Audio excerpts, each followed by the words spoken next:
Aš tą turiu. Tai tada tau atiduodam šitos, nes tu jį pristatinėjai. Tik pasima tas, kas pristatinėja. Gerai, tai čia duodam.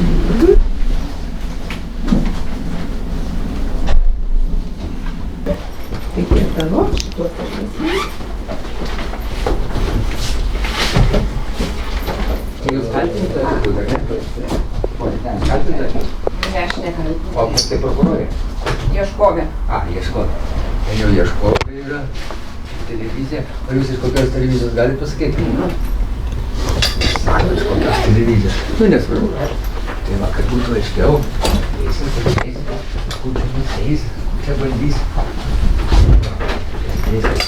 Raštinėse prokurorė.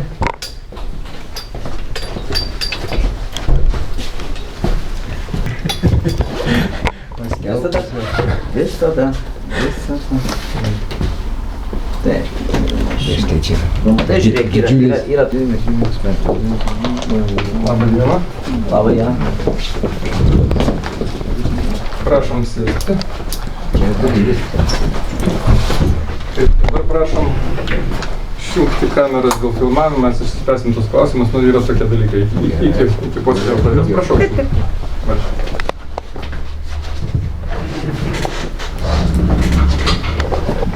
Prašom išjungti.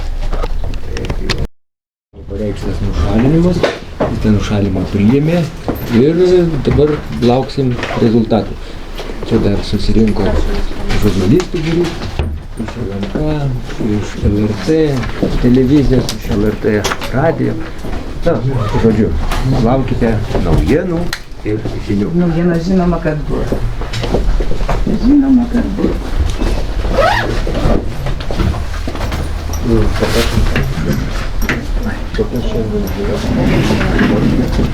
Čia kažkieno tas šypsint.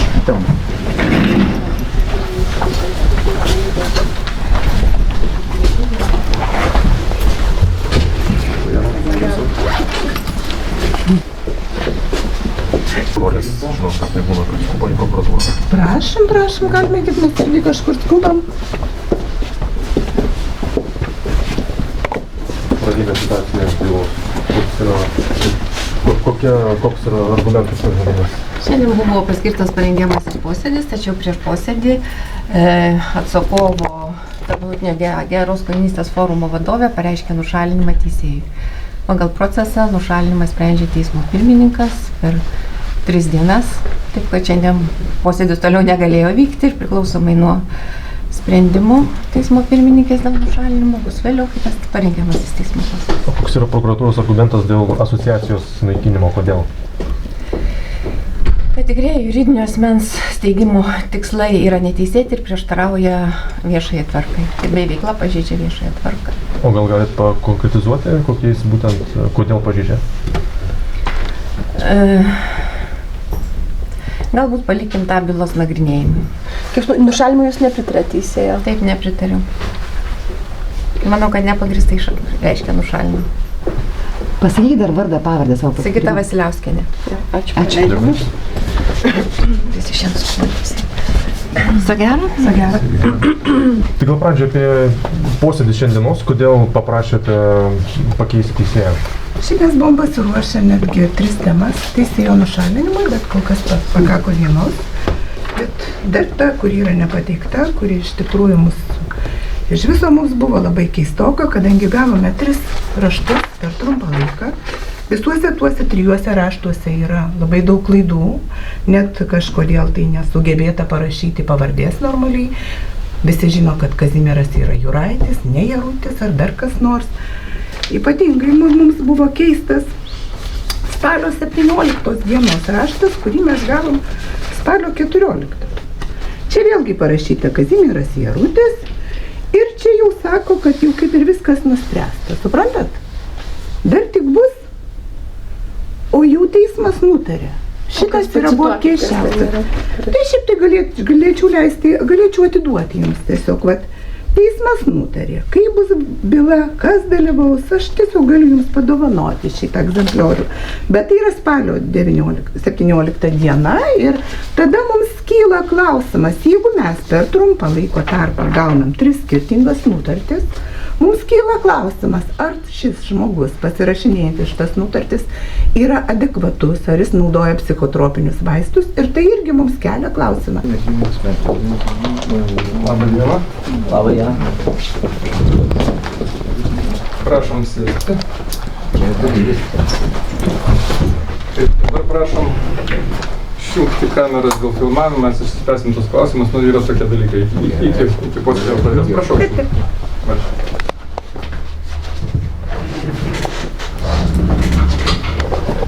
Prašom išjungti.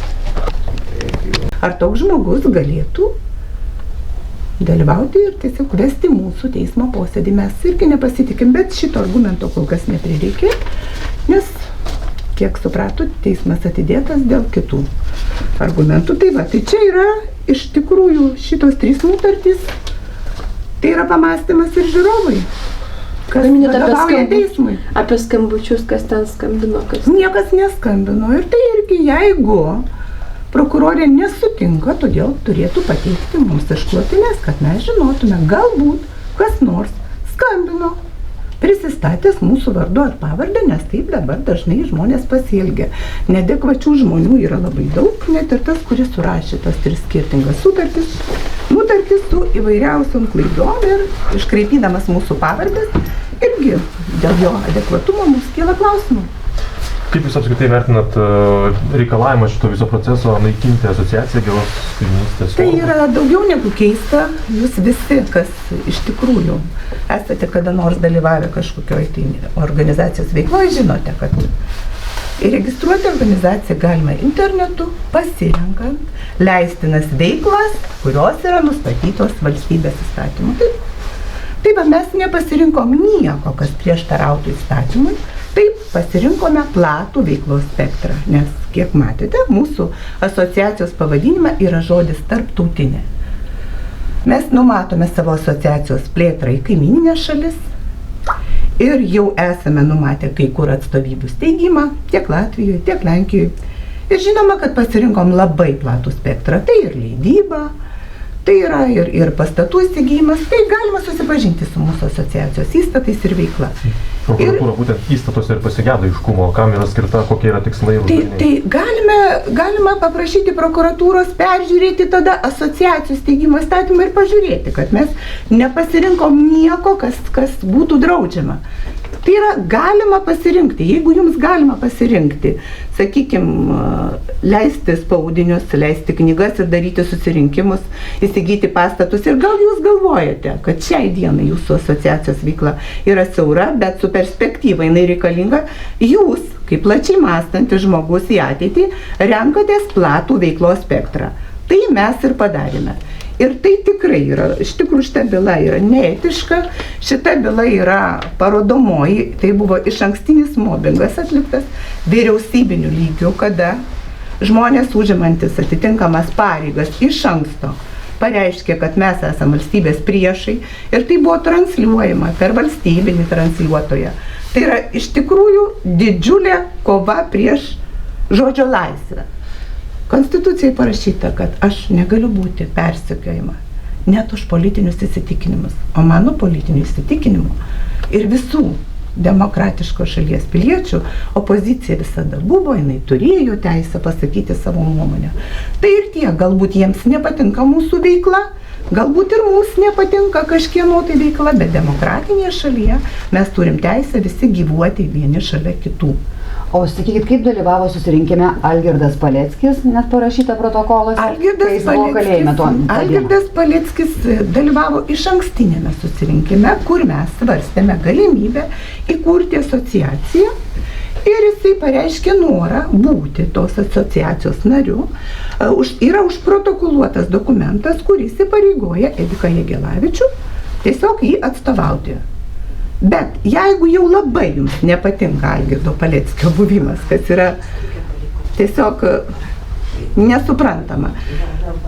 Tuomet noriu pasakyti, kad net jeigu užprotestuotumėt jo buvimą šitoje asociacijoje, pagal asociacijų statymą, mums užtektų ir 3 steigimų. Mes turim 5. Sakykit, bet iš tiesų protokole steigimo nurodyta, kad Paleckis netgi pirmininkavo tam posėdžiui, o jisai ir nurodyta konkreti data, o jisai buvo kalėjime ir net neturėjo nei tą dieną svečių, nei kokio interneto. Dar kartelį perskaitykite, dar kartelį pasiaiškinkite. Aš kalbu apie tą posėdį, kuris buvo balandžio mėnesį, kada mes planavome, aptarinėjome kartu bendrai būsimos asociacijos įstatus ir neturėjome aiškumo, kada, kuriuo metu Paleckis bus suimtas, tačiau, kaip visada sakau, žvelgiant į ateitį, mes tiesiog apsidraudėme. Bet susirinkimo protokole neparašta, kad, pavyzdžiui, atstovauja Paleckį kažkas pagal įgaliojimą, parašta, kad atstovauja pats Paleckis save. Mūsų protokole tai pasirašyta. Čia palikim toliau teisėsaugos institucijom. Bet man keista, kodėl jūs visą laiką kalbate apie Paleckį. Paleckis šiuo metu įkalinimo įstaigoje, asociacijos veikloje dalyvauja visai kiti asmenys, jie dalyvauja aktyviai, mes džiaugiamės savo asociacijos veiklą, jie veikia Lietuvos labui, Lietuvos piliečių labui, asociacijos tikslas yra išsaugoti taiką, išsaugoti gerus kaiminiškus santykius. Ir tai yra, aš manau, svarbu visiems Lietuvos žmonėms ir tą mes ir darome. O kas finansuos asociacijos plėtrą užsienio valstybėse? Kas finansuos? Tai yra ateities klausimas. Kada įsisteigia kažkoks filialas Latvijoje ar Lenkijoje, tai aišku, to filialo steigėjai ir ieško savo finansavimo. Ar paramos gavėjo statusą dar vis turit? Taip, mes turime paramos gavėjo statusą ir aš manau, kad jis mums išduotas teisėtai. O kada gali atsikurti jūsų padaliniai Latvijoje, Lenkijoje, kaimynėje? Aš manau, tai jūs sužinosite artimiausiu metu, mes visada viską labai sąžiningai paskelbiam, visada visa informacija apie mūsų veiklą yra atvira ir jūs tai tikrai sužinosite. Ten turite jau sekėjų savo valstybėse? Mes turime labai daug sekėjų įvairiose šalise ir tai yra labai smagu, nes visose šalise žmonės turi bendrą siekį taikai, bendradarbiavimui, ekonominiam, politiniam, kultūriniam. Ir šiai dienai jūs visi žinot, kad pagrindinis klausimas, kaip išsaugoti taiką, kaip neįsivelti į karo frontą, tai yra užduotis kiekvieno sveikai mąstančio piliečio. Viskas yra? Ačiū. Pamiršau pavardę. Ne, buvo Lietuva, kai nurodė išvykti Rusijos įgaliotiniai, ambasados, kokia pavadė, nepamenu. Lietuviška, gal žinot Lietuvos... O kaip jūs nežinot, užduodamas klausimą, nepasiruošėte, nežinot pavardės? Tiesiog spontaniškai kilo. Tai nieko, paieškokit, aš palauksiu. O kokia tai čia situacija? Ten buvo nurodyta tiesiog, kad VSD pateikė išvadas, kad vienas iš argumentų, kad bendravimas vyksta su Paleckio asociacijos... Ir vėl Paleckio, aš nematau Paleckio. Aš šiai dienai asociacijos vadovė yra Erika Švenčionienė. Tai dar kartelį sakau, aš nematau čia Paleckis, šiuo metu yra įkalinimo įstaigoje. Jūs visi tai žinote. Ir tie klausimai, kai jūs bandote suplakti, bandote nuspalvinti yra, tai o kas, taigi jūs užduodate tokį klausimą. Tai aš tada suprantu, kad jūs jau taip Paleckio šalinatės. Ne, mes nesišalinam, bet mes žinome, kad žmogus yra šiuo metu izoliuotas, jis negali būti pilnavertis narys ir tiesiog laukiame aukščiausiojo teismo sprendimo, tikimės, kad jis bus teigiamas ir tikimės, kad šitas žmogus labai greitų laikų atsidurs laisvėje. O kada teismo sprendimas, gal žinot datą? Tai apie tai jūs irgi sužinosite papildomai, aš manau, kad žiniasklaida tai būtent tie žmonės, kurie visada viską žino. Ne, tai visada galima paklausti, žinot, kaip yra, gali viską sužinoti. Tai kol kas konkrečios datos dar nėra, bet tikrai žinau, kad tai vyks šiais metais. Ar bendraujate su Rusijos ambasados darbuotojais, jūs arba kolegos? Mes bendraujame, kadangi mums reikia nuvykti, paprašyti vizų. Tai va tai, tas bendravimas, jeigu jisai skaitosi bendravimu, tai mes vykstame ir prašome, kad mums išduotų vizą, nes mes jūsų žiniai, jūsgi tai nušvietėte, buvome Maskvoje ir mums buvo reikalingos vizos. Kokių vizitų planuojate artimiausiu metu į užsienio valstybės? Taip, planuojame labai daug, apie tai paskelbsime. Savo tinklaraštį yra Geros kaimynystės tinklaraštis, stebėkite, matykite. Dar galiu pasakyti klausimą, kurio jūs mane uždavėte, tai klausimas, kuris eskaluojamas dabar pono Žalimo, tai yra mano vizitas į Donbasą, taip? Ar jums neįdomus atsakymas? Tai taip jau susiklostė, kad dėl labai didelių kliūčių, sudarytų kliūčių dirbtiniu būdu, Mums nepavyko nuvykti iki Donbaso. Apgailestaujama, aišku, kad nepavyko. Tai vat ponui Žalimui tikriausiai bus labai nepatogu, nes jis iš anksto eskalavo labai stipriai, tai dabar turės labai pakeisti savo retoriką, nes negalime skalambrinti, nežinant iki galo.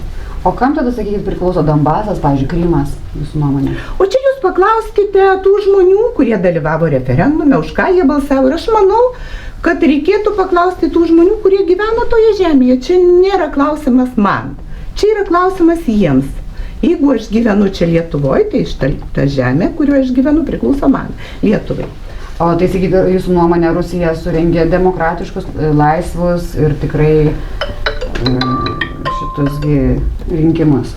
Mano nuomonė, Rusija sudarė galimybę balsuoti žmonėm, kurie gyvena ten, toje teritorijoje, o toliau tai čia vėlgi yra politinė kova. Viena pusė įrodinėja savo tiesą, kita savo tiesą, mes nenorime būti tarp tų dviejų tiesų ir siūlome išvadas daryti patiems.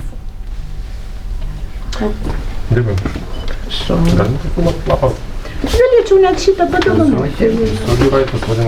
O jūs būsite kalbėti Peskov? Visuose kalbinam šitą. Bet jūs lietuviškai kalbate, aš su jumis Я хочу с вами говорить по-русски. По-русски? Вас устраивает такой вариант? Устраивает. Ну говорите тогда. Первинный документ. Когда я говорила с вами в радио, так вы говорили по-литовски, пришли Ну и что? в тюрьму и уже не говорите. Какую тюрьму? Не в тюрьму, в суд. Вы что-то рано меня в тюрьму хотите? Нет, я просто по-русски плохо говорю. Плохо говорите по-русски? Ну хорошо, так а что вы хотите спросить? Ну почему вы не говорите в суде по-литовски, но я с А я вами хочу, общалась? я имею на это право. Да, вы имеете, но это не специально, потому что деньги, ну, Переводка вам kažkokio tai. А что, у государства нет денег на... Trys skirtingi dokumentai, kurių paskutinėme jau kažkas konstatuojama, nors mes tik dabar понимаете, хорошо atlikome. по-литовски. Tai leidžia daryti išvadas, kad tai yra neadekvatus teisėjo Я хочу говорить elgesys. по-русски.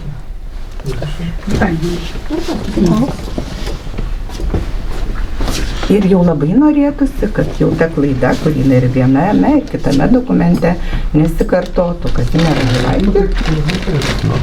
Galima įvardinti tiesiog tuo žmogum, kuris yra. Ir tada ir turėtų Kazimieras Jarutis atvykti į teismo posėdį, jeigu jis nėra steigėjas. Ir ar turėtų priimti Kazimiero Juraičio pasą, jeigu jis yra, nėra Jarutis. Jos, kažkas čia bagotas. Labai tikimės, kad jūs neiškarpysite ir nesumontuosite tik tai to, kas jūsų manimu jums yra naudinga. Tikimės, kad žiniasklaida yra daug nešališkas. Nes neaišku, teisėjas nušalintas ir nušalintas neprasmės skirti. Kaip, ar priims tą nušalinimą, ar nepriims, mes dar šiai dienai nežinome. Aš turiu klausimą jums. Kada planuojate pakviesti į tiesioginės laidas? Aš nevedu laidų, tai negaliu pasakyti. Kai nori kalba? Kodėl? Su draugais kartais pakalba?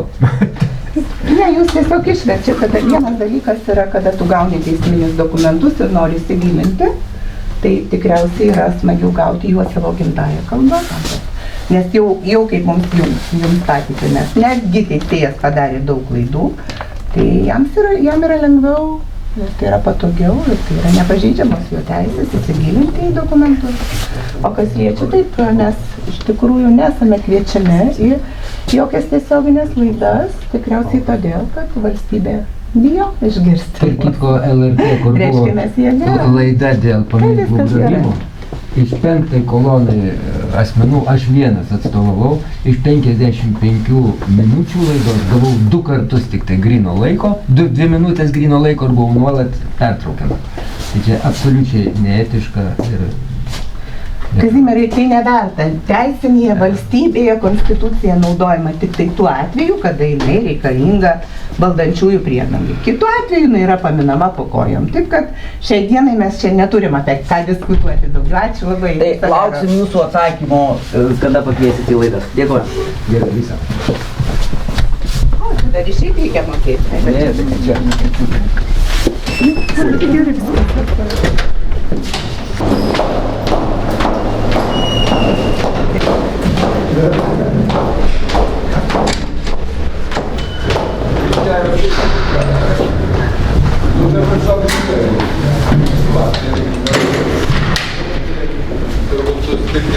будет тогда? Ну, это надо еще